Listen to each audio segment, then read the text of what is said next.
What's going on, y'all? Welcome to another episode of the PlayCallers Sports Talk Radio Show. So, as you see, I am rolling solo tonight. My co-host, Cool McCain, had to take care of some work stuff tonight. So, unfortunately, he's not able to jump on with us tonight, but it is all good. So before jumping into our topics tonight, we're going to be talking a lot of NFL, NBA, and some other stuff. And of course, as people log on, I'll be interacting and chatting with you as well. But I did want to take a second to thank everybody who showed up, including our special guest host last week for the NFL draft show on Thursday night, where we covered the first round of the draft and our amazing fans who jumped in, interacted with us for 4 hours. Amazing, guys. It does make a good idea to go ahead and put your phone on mute when you're going to go live. So let me go ahead and do that real quick. So we're gonna kind of jump in tonight, and as you guys log in, if you're catching this live, you can interact with me. But if you are catching this on the replay, then you can still comment, or you can always send us a message and let us know topics that you would like to hear about. I do want to go ahead and ask a quick favor of you. If you're catching us on YouTube, hit that subscribe button down there in the bottom right hand corner. Easy E, what's up, man? So, E man, I don't know if you heard, I'm rolling solo tonight. Cool, had to do a work trip, so it's just me. I'm going to be kicking it tonight, and there's no point in starting with anything else but the NFL draft. And E, since you're on, man, I would love to hear your thoughts on what your team did, man. So I'm actually going to start off by talking about some of the picks I really liked, and I think you might be interested in one of these opinions. So when I look at the players in this draft that I really like the player, but I'm not necessarily crazy about where they went, one of those guys is Kadarius Toney. And I said this during the draft party. Phenomenal player. I think it was a good pick for New York. I think they got a playmaker. He's a guy who's going to do a lot for them. So I'm not saying that it's a bad pick, but my question is, with all the other investments they've already made in pass catchers this offseason, did they really need to go make another investment in a playmaker? Because I wonder, would you have been better served to get some protection for Daniel Jones to give him more time to throw the ball? So, yeah, I'd be curious to see what you think about that. My other concern is, and I can't take credit for this, I saw someone else post this, but I agreed with it the moment I saw it. It was Jason Garrett is not the most creative play caller. I don't really know that he's going to fully take advantage of what Kadarius Toney can do. As a Florida State fan, I saw a lot of Kadarius Toney at Florida, and let me tell you, if you have the right kind of play calling, this dude can be dangerous. So this could end up being a great pick, but I'm just saying. Yeah, I mean, he does fit your scheme. I mean, that is true. He does fit the scheme. Like I said, my only concern with it is you already have so many pass catchers. You already invested so much in that position this offseason. I just wonder, would you have been better off to go in a different direction? So that's the only thing I didn't really like about the pick. It was a bit of a reach, but it wasn't that bad. So you guys obviously had wanted somebody else. The Eagles jumped up in front of you and took them. So I'm sure if Cole was here right now, he would be rubbing that in just a little bit. Another guy that I was really confused by was Travis Etienne. I mean, here you are in Jacksonville. You just found this, guy in James Robinson last year who absolutely came out, had this monster season, killed it, and then you go and draft Travis Etienne. Why? I mean, I understand the concept of having multiple backs. I mean, right now we got like 6 or 7 running backs in San Francisco. So I'm not criticizing so much that you want to have multiple running backs, but they do basically the exact same thing. So a little confused on that one. So let's see. So both are super important. They're going to work on speed. Yeah, look, you guys definitely going to work on speed. And I guess maybe that's the idea here is that if you can get the ball out fast enough to your playmakers in space, then the offensive line doesn't have to be as good. We'll see if it works out. It's definitely an interesting philosophy to take, and it seems like something more that you would do in the college game. So it'll be interesting to see how that translates and see if it works out at the NFL level. So good point, E. The Dallas Cowboys took Micah Parsons. Now, Micah Parsons is a beast. I was surprised he fell that far to them, in all honesty. And I know he wanted to go there. So it's a feel good story. Dallas fans are going to absolutely hate me for saying that it was the wrong pick. But here's why I'm going to tell you that it was the wrong pick. You already have invested now three top 35 picks in linebackers. You have Van Der Esch. And yes, I know Cowboy fans are going to tell me, well, they didn't pick up his fifth-year option. They didn't, but they are talking about bringing him back.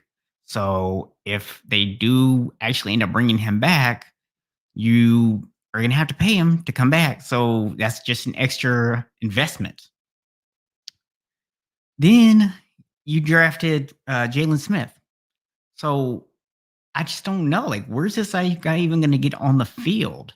And who are you going to pay? Who are you going to play? So I don't really know what the thinking was with this pick. I just think maybe because all the corners had already come off the board, maybe they just decided to go linebacker, best player available. But yeah, not feeling that pick, Dallas. And I can't be a homer. I have to criticize my own team here. I want to have trust in my coaching staff, but I don't understand this Aaron Banks pick. Inside offensive lineman, aka guard from Notre Dame. Dude is a mauler. He just like eats up blocks. He would be a great offensive lineman for anyone not running his own scheme. Everything I've seen on this guy, every evaluation is that he does not play well in space. He looks lost. He does not flow well from block to block, and his lateral quickness is horrible. That's the exact opposite of what you actually want in a guard in a cut block scheme. So I don't understand that pick. Now, again, I'm going to try to trust my coach here. I assume he knows what he's looking at. Maybe they think they can coach him up. Maybe they think he's not as bad as everybody else does. And by bad, I mean for the scheme, because I think he'd be a great offensive lineman in a different scheme. But that's the one that confuses me. He says that maybe the Cowboys are looking for later trades with all of those linebackers. Leave it to the Cowboys to try to play fantasy football in real life. You know, just like I'm going to stock up on this position in case somebody gets injured and needs a trade later on. Maybe that's their goal. I wouldn't put it past them, honestly. So what about you?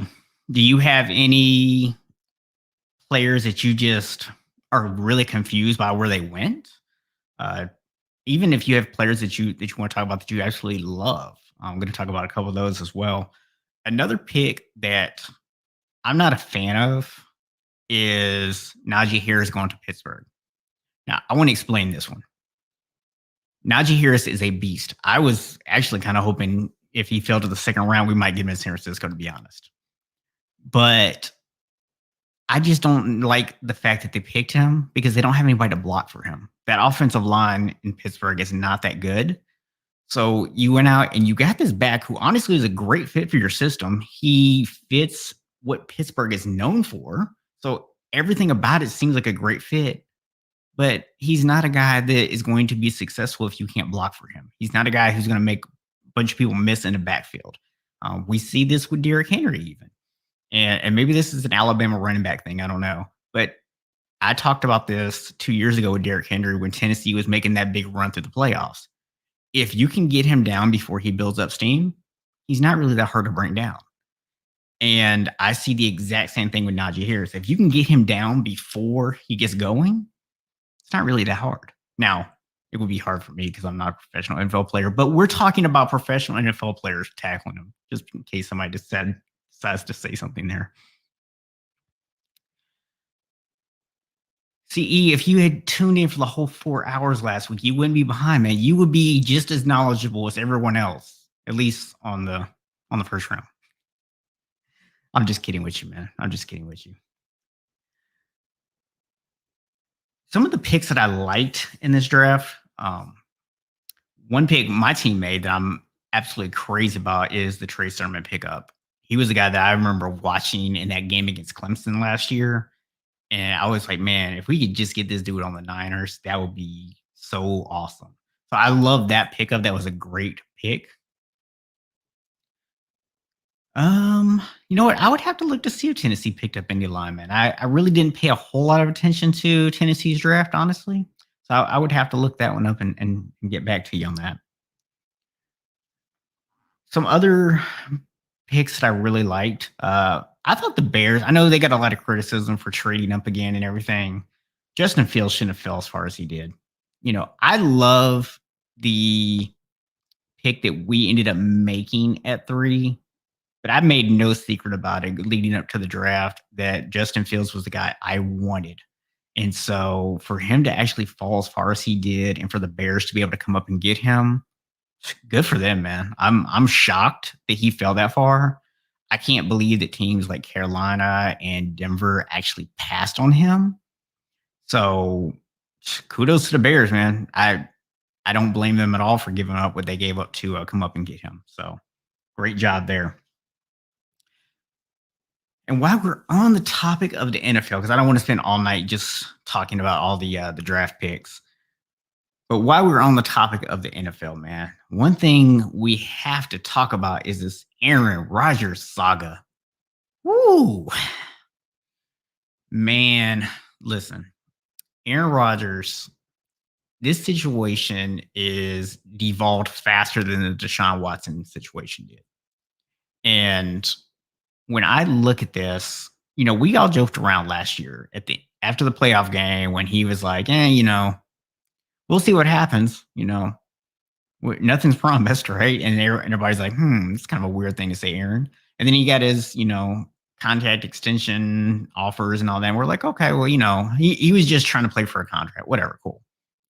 And then, all of a sudden, draft day comes around and all these rumors start floating around that he wants out, he wants to be traded, he's still mad. And look, I don't blame Aaron Rodgers for being mad about them drafting Jordan Love. I really don't. Because it's not like the situation in San Francisco where we just drafted Trey Lance. Jimmy Garoppolo knows he can't stay healthy. That's why we drafted Trey Lance. Aaron Rodgers is still playing at an MVP level. Actually, he won the MVP last year. So for you to go and draft in the first round a replacement for him when you knew good and well that you needed somebody not named Devontae Adams to be able to catch a football in Green Bay and you didn't go get this dude a receiver, I don't blame him for being mad. But at the same time, it's like, dude, like you're at this point just being super petty. You aren't even at this point caring about anything other than just trying to make the general manager look bad. And there's rumors out there that he's saying that he's not going to come back unless they fire the general manager. And honestly, I think Green Bay should play hardball with him. Let him retire or trade him to the Niners, whichever one they want to do. But, if you want to play hardball with him. Let him go off and host Jeopardy. For all I care. I mean, the thing is, I would not give in to Aaron Rodgers' demands if I was Green Bay. And the fact that they had the guts to go out and draft Jordan Love in the first round when they knew they needed receivers kind of tells me that they might just have the balls to actually stand up to him and do it. Now, we all know what's going to happen in Houston. As soon as all this stuff with the allegations around Deshaun Watson clears up one way or the other, he's not going to be in Houston anymore. So whether that's that they have to just cut ties or whether that's somebody trades for him or whatever, something's going to happen where he's not going to be there anymore. Houston doesn't have the fortitude to actually stand up to this and get what they want out of it. Green Bay might. They might actually be willing to just go, hey, dude, go host Jeopardy. Have fun. Good luck. So I don't know. What do y'all think? Is Aaron Rodgers right? Do you feel that all this stuff about him wanting the GM fired and everything else? Do you feel like that's appropriate? I mean, I understand him being mad about the Jordan Love thing, but personally, I think he's maybe going just a little too far with it. So be curious what y'all think.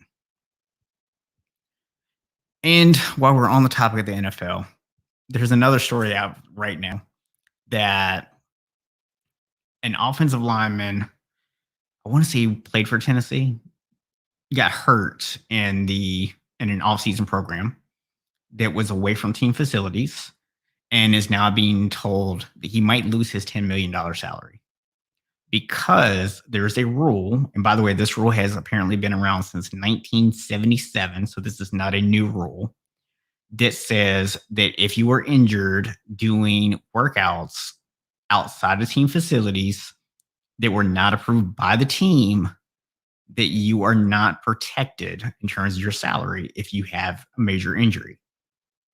And I will admit that when all the players came out and were, first talking about this and saying how stupid it was and how it doesn't make any sense that he can't, that he might not get paid just because, because he was working out, because players are told they have to work out and all this other stuff. I was caught up in it. I was like, hey, man, to me, this is kind of dumb.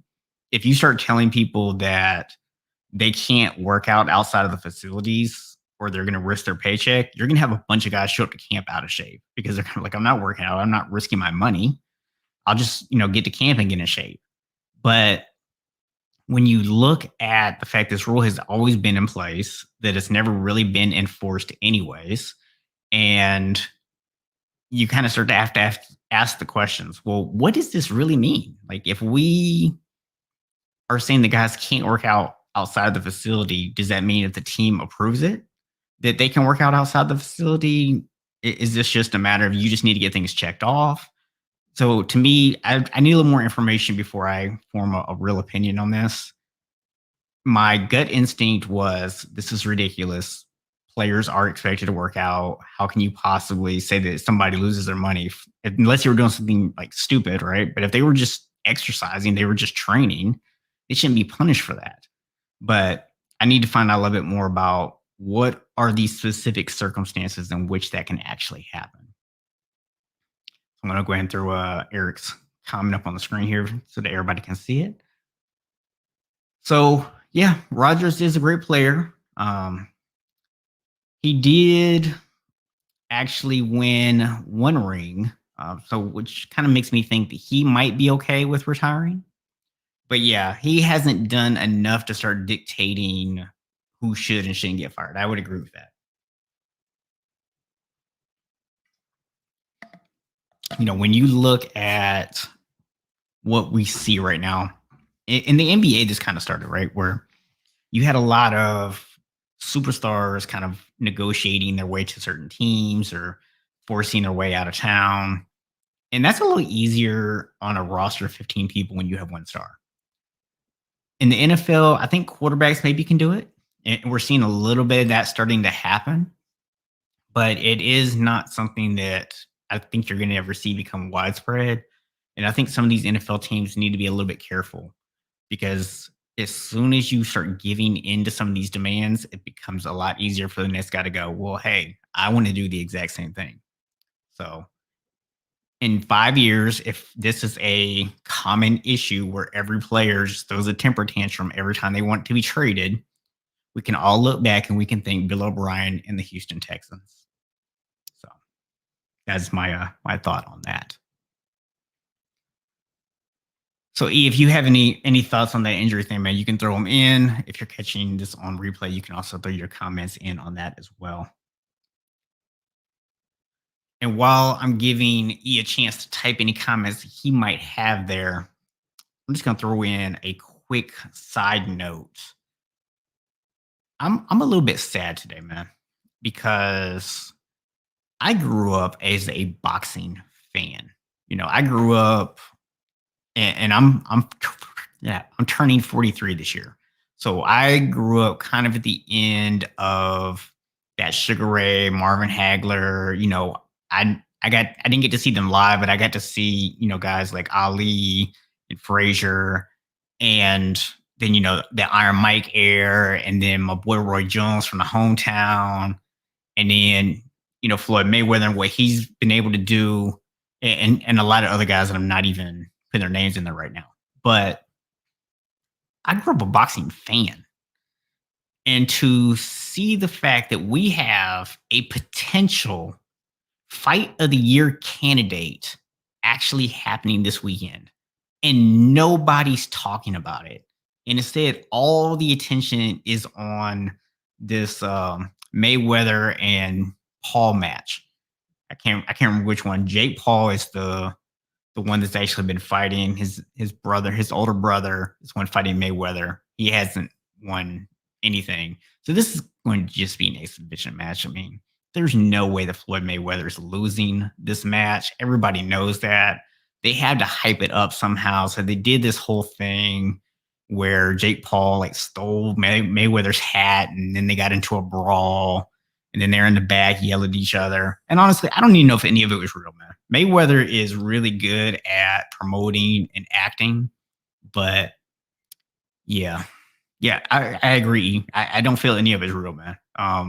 Like I just was just saying, Mayweather is an actor, really, when it comes down to it, and it does make me sad that all the attention is going on to this circus show. Then we have a real great boxing match that's going to be happening this weekend, and people aren't even talking about it. So, just as a longtime boxing fan, that honestly just kind of saddens me that we're even in that situation right now. Yeah, it is all about dollars. You are right about that.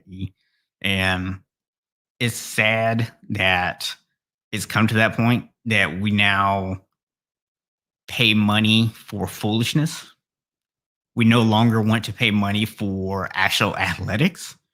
We now want to pay money for foolishness, because that's exactly what this Mayweather Paul fight's going to be. It's going to be foolishness. Just like the Tyson and Roy Jones. Look, I just mentioned both of their names. I grew up watching them both in their primes. They were both absolute beasts. But those guys were over 50, and that match was horrible. I watched it for free, and I still felt like I spent too much because I had to invest time into it, and that was too much to spend. So that is my rant on that one for right now. So yeah, so that's my little rant there. It is like you just said, it's reality TV. That's basically what it comes down to. Um, a lot of it is scripted. Some of it is, I won't say real, but it's maybe authentic. There's the emotions attached to it are real. The actions are maybe a little bit fake, but nonetheless, man, it's a sideshow. It's a circus. It's a disgrace, and I refuse to spend my money on it. And if you want to know what impact the money actually has, pay very close attention to the NFL, who told you exactly how much money hurts them. Last year, when they weren't able to have anybody come to games because of COVID, they made this big to do about all the money and how they're going to cut back on the cap this year to make up for it and all this other stuff. And this year, what are they doing? Well, they're going to allow some fans back into the stadium, so that will help in terms of the revenue. They're adding a game to the schedule. Last year, they added an additional playoff game to increase that. Now, you, on top of that, are allowing guys to change jersey numbers.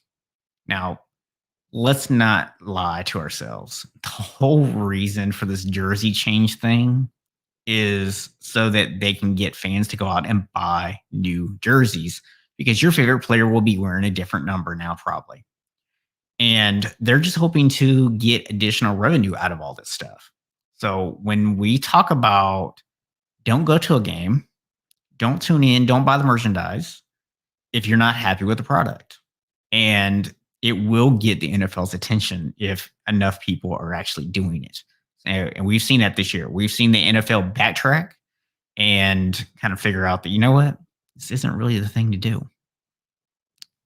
So I see we do have a few more people tuning in. If you are joining us just now, um, feel free to type your comments, any questions over in the chat. We were talking a little NFL draft earlier, but if you want to still chime in on that, just throw your comments in. It doesn't really have to go in order, man. That's how we flow around here. So one thing I do want to kind of go over real quick is this NFL or not NFL NBA play-in tournament. This is stupid. Okay, there's no other way to put this, man. This is the dumbest idea I've ever seen in my entire life. When I look at the way they're doing this, and if you don't know how they're doing this, here's the simple explanation of it. The top 6 teams are in the playoffs already. Okay. Now, we all know 8 teams make the playoffs, but the top 6 are already in. The 7 and the 8 seed play each other. The winner of that game is the 7 seed, and they are locked into the playoffs. The 9 and 10 seeds are also going to play each other. The winner of that game is going to play the loser of the 7-8 game. And then the winner of that game will be the 8th seed. So you could have earned a 7 seed in the regular season. And if you lose to the 8 seed, you now have to play another game and beat either the 9 or the 10 seed just to secure your spot. That's ridiculous. Now, I talked to Cool earlier this week. He has some disdain toward this as well, not nearly as much as I do, I don't think. But one thing that he said that he would like to see with this is once you get to like that 9 or 10 spot, there needs to be some kind of limit on how many games back you can be. Because it's ridiculous if a 10 seed is getting a chance to go in and they are like 7, 8, 9 games back, right? I mean, that's just ridiculous. You should have to at least be competitively in it. But my argument is here's a crazy idea: win enough games to be one of the top 8 seeds, just like it's always been. I'm not a fan of this play-in idea, and it has nothing to do with the fact that my Lakers are probably about to be in this. I've said that for months now, but as soon as this was announced, I was not a fan of it. It's just, I think it's the dumbest idea that anyone has ever come up with in sports. I was informed by one of our viewers that this rule came from baseball, or at least was, kind of formed from a rule in baseball, which explains a lot. So there you go. So he says when you think of a player, you think of the number. If they change it, what's the point?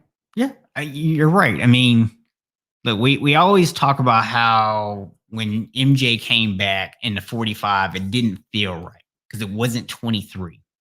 Now, sometimes guys can change numbers and it's okay. Like Kobe, none of us look at Kobe and say like, oh, nah, he'll always be 8, right? I mean, people look at Kobe as 8 or 24 and they're cool with it. Maybe that had to do with how long he played with both numbers. But when you are talking about guys who have wore the same number for a very long time and you associate them with that number and all of a sudden they just up and change it, yeah, it's a little weird.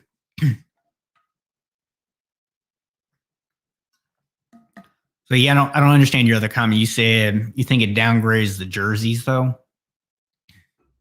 Not sure what you mean by how changing the numbers downgrades the jerseys. So I'll be interested to hear your thoughts on that. Excuse me. But yeah, so this whole, thing with the NBA play-in tournament, man, like I said, I think it's a dumb idea, but it is what it is. It's going to happen either way. One thing that scares me as a Lakers fan about it, okay, got you. Same point. So, as the Lakers fan, what scares me about this play-in tournament is we are a team that hasn't had a lot of time to play together due to all the injuries. And I don't really feel like we have a lot of chemistry at the moment. So at the end of the day, if I have to go in a one game playoff against a team like Golden State or Dallas, I'm not 100% confident they were winning that game. So, I mean, can we beat those teams? Absolutely. But is it a given? No, it is absolutely not a given. Now, over the course of a 7 game series, yeah, not worried about them. But I do think that in that aspect, it is a little bit scary to have your team go into that. I think it's especially not a good look this season because we already had a consolidated season. The games were really close together and guys are already worn down. And now you're going to go out there and potentially make an 8 seed play 2 games. Actually, not even potentially. Whoever gets the 8 seed is going to have played 2 games. They're going to have lost one and they're going to had to win the other. Or if you were the 9 seed, you win two. And your reward for playing 2 extra games is that you now get to go face the 1 seed. So you already were at a disadvantage because you're an 8 seed going against a 1 seed. And now we're going to further punish you by making you play in 2 games before you actually face off against the 1 seed. Yeah. Good job, NBA. Good job. Not really, but just being a bit sarcastic on that one. So, E, what are your thoughts, man? What do you think about this play-in tournament, man? Since you're online with me tonight, what are your thoughts here? Do you like it? Do you hate it? Curious to see what your thoughts are here,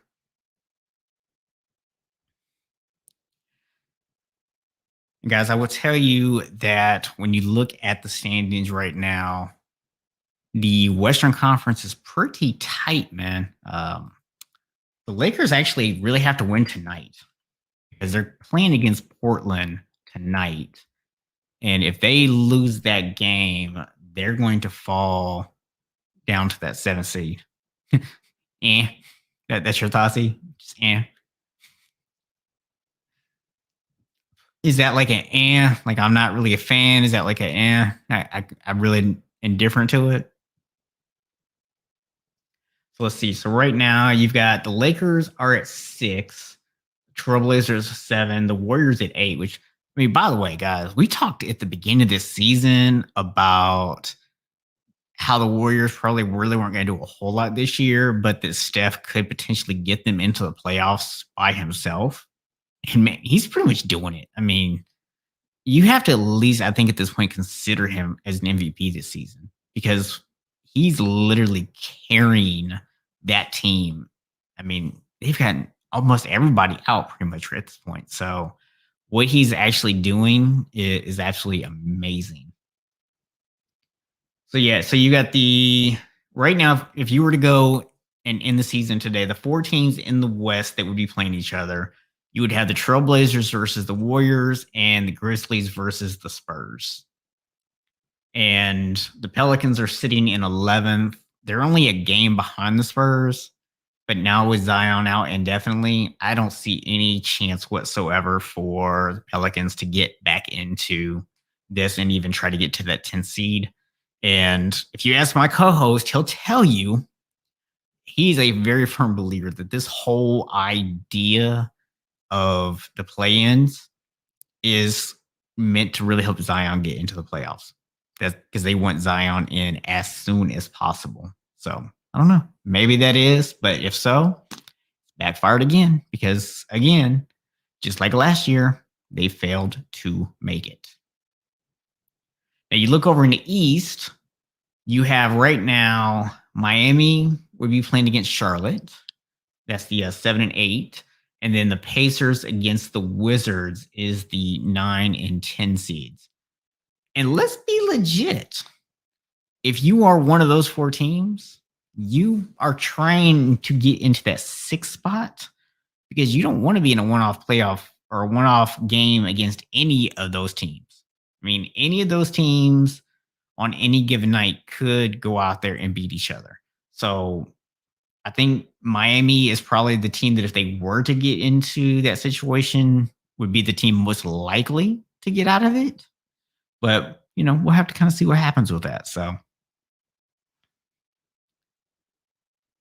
you got the playoffs kind of starting to shape up.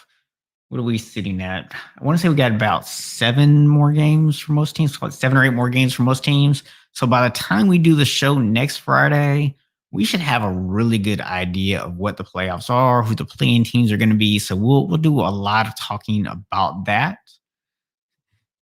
He says, "Go Charlotte." So how do you feel about Charlotte's chances? I mean, obviously, you guys are sitting at the 8 seed right now. You're what, about 3 games back from the 6, so you're probably not going to make up 3 games by the end of the year. So you're more than likely going to be a play-in team. What are your thoughts in terms of your chances of that? Do you feel pretty good about your chances of getting into the playoffs? Slim chance. Okay. I mean, you're now remember, even if you lose to Miami, then you get the winner out of the Wizards and the Pacers. So you don't feel good about being able to beat either one of those teams? I know you're a little behind me here, so I'll give you just a minute to answer that one before I go on to another topic here. I'm breaking the rules of broadcasting. They say never, ever be silent. So I'll sit here and talk about nothing instead of being silent. How about that? Yeah, I mean, they are doing good, and I'm sure that if Cool was here right now, he would remind everyone that he predicted that they could win 35 games, which they only need to win 3 more games to get there. So, still very realistic that they could actually win 35 games this season. I'm sure that he would be happy to remind you all that he predicted that. I only know because he's reminded me of it about 17 times so far, which is why I remember. I would like to say that I just remember off the top of my head, but I don't. Oh yeah, this is another one I forgot about. So the NCAA came out and said that they are going to crack down on flopping this year. So I'm curious to what people's thoughts are on this. I personally am not a fan of the flopping, and yes, I know I'm a Lakers fan, and I have seen 2 of the greatest floppers of all time, in Vlade Divac and LeBron James, play for my team and flop in those uniforms. And let's not forget Derek Fisher, who's also a great all time flopper. So, yeah, I understand that I'm being a little bit of a, what's the word for it? Um, Not critic. You guys know what I'm trying to say. So, the flopping, what they're trying to do specifically is they're trying to crack down on guys who hypocrite. That's what I was looking for. Sorry. So the flopping, what they're trying to cut down on is all of the guys that are like doing things like bobbing their head, or they're hitting the ground, or they're faking contact. So this isn't really like a necessarily about overreacting to contact. I don't think, at least from what I was reading, it sounds like it's more for the guys who just pretend to get hit when they really didn't. And if you get caught doing it, they're going to start handing out technical fouls. So I personally, depending on how they go about officiating it, I'm okay with it. My only issue is it's one of those things where if you can see that a guy is flopping anyways, and you blow the whistle, why have you been blowing the whistle anyways? If you saw the guy was flopping, why did you give him the call? And if you can't see that the guy's flopping, then how are we going to possibly call it? Because there have been plenty of other guys that flopped and they've gotten calls. Now, some of the obvious ones where the referee doesn't fall for it, sure, you can blow your whistle, you can call your technical on that, and you can actually get the call. But for those times when you don't see it and the player is getting the call anyways, are we going to have a replay booth now? We're going to slow the game down even more to try to get these calls right.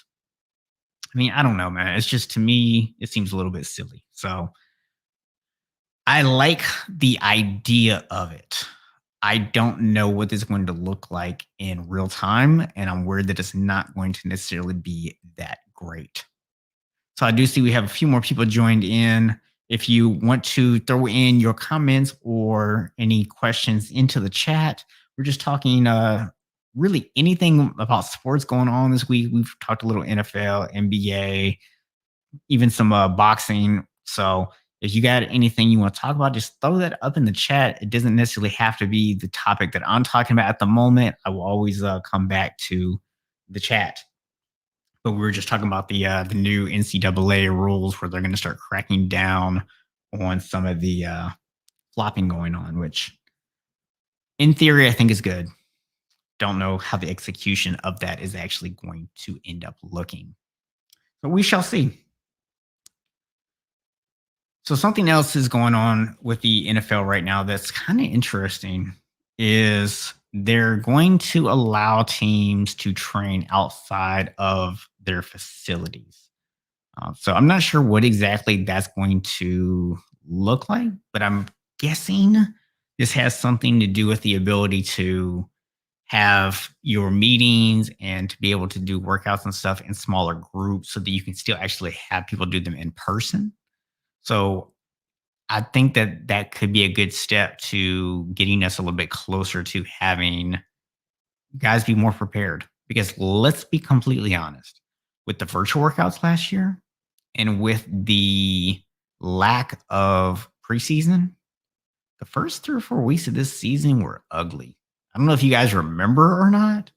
Yeah, the first few games of the NFL season this past year were absolutely horrible. So it will be nice if we can actually get guys to get some contact. I saw that Tom Brady came out this week and said that he wants for players to push for better offseason programs, that it's ridiculous that no other sport makes guys do a lot of the same stuff that NFL players have to do in the offseason. And of course, he was talking about all the throwing and hitting and everything else. And my response to that is, Tom, no one else is playing football, dude. Like, you play in a contact sport. I know no one's been allowed to hit you for like 10 years, so you may have forgotten that, but it is a contact sport. It would be like you saying that basketball players don't scrimmage. They just only go out there and shoot jumpers uncontested all summer long during the offseason. And that might make guys better shooters, but it's not going to get guys into game shape. No, those guys have to go out there and scrimmage against each other and play 5-on-5. So, yeah. Hey, Tom, other teams actually do the same thing. Yeah, maybe baseball players aren't out there throwing 95-mile-an-hour fastballs, which was the example he gave. But you know something? That's baseball. You don't need to go out there and practice throwing 95-mile-an-hour fastballs because you have machines that can pitch 95-mile-an-hour fastballs to the batter. You don't need to go out there and wear your pitcher's arm out in order to do that.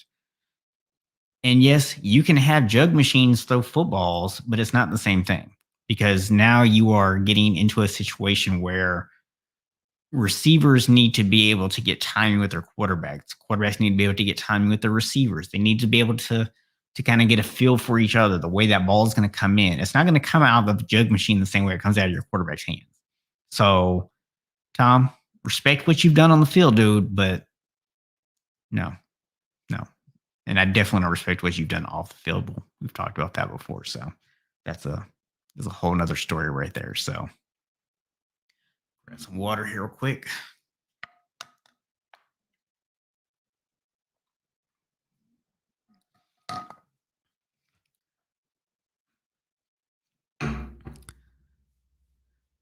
So trying to think if there was anything else that I needed to go over tonight. Covered a lot of stuff. Actually, I thought I was going to not even be able to get through everything I put down and end up going be able to get through all of it. So pretty happy about that. But I'm just gonna go ahead and just kind of give a few thoughts here about some of the stuff that I'm seeing go on right now in sports and in particular with the COVID stuff.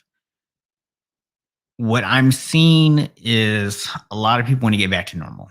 And everybody's like, hey, I want to be able to go to games and all this other stuff. And then on the other side of it, I'm seeing the players come out and say, hey, look, we don't want to do volunteer workouts. We're trying to limit our exposure.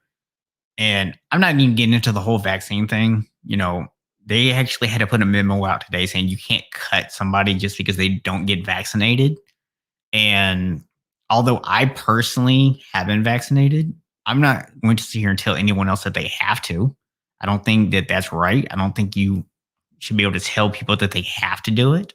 So I'm glad that the NFL at least did step up and say, no, you can't cut people just because they didn't do it.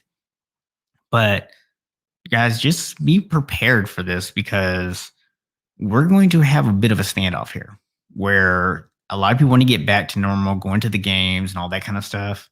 But if you turn around and you start letting full capacity fans back into the stands and we end up having another outbreak, we're going to lose sports again. So just something to think about as you're going out there and you're trying to get back into the normal day-to-day activities of life as this thing kind of gets a little bit under control. Because right now we are, I want to say we're on like 50 something percent of the population here in the US anyways is vaccinated. So we're not even close to where we need to be with that yet. So another outbreak could potentially happen. So just be careful out there, man. Stay safe. Be smart. That's all I'm saying. So, man, you got any topics that you want to throw on before I sign off? Think you were gone when I came to the realization that I thought I put enough topics down for the night, and then realized that it goes really fast when you don't have anybody to chat with.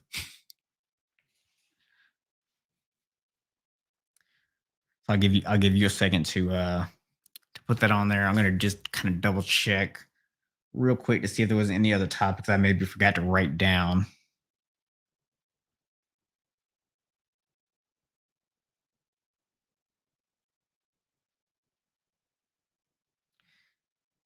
Oh man, I do got to talk about that real quick. I'm not a big baseball person, man.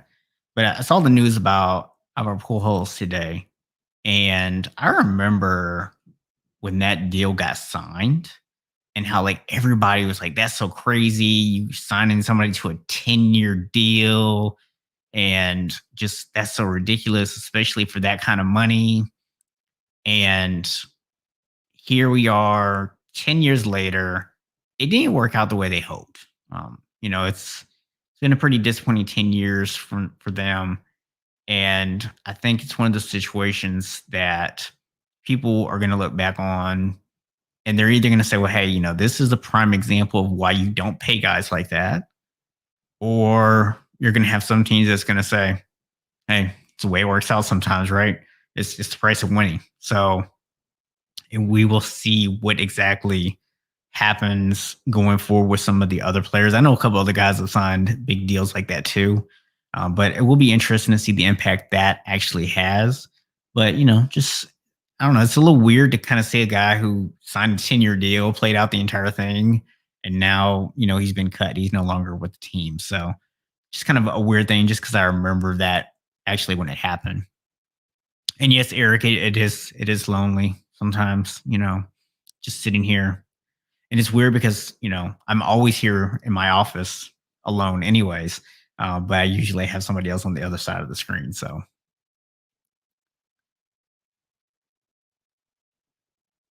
Eric, you'll be happy to know that the Yankees are the second most valuable franchise in America.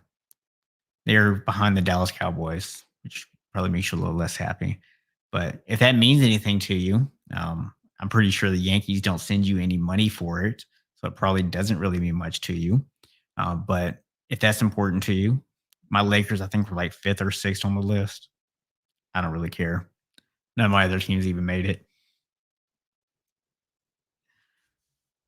But yeah, so that is pretty much all I have for you guys tonight. So I will go ahead and get ready to sign off. Appreciate you keeping me company tonight, man. Appreciate you signing in.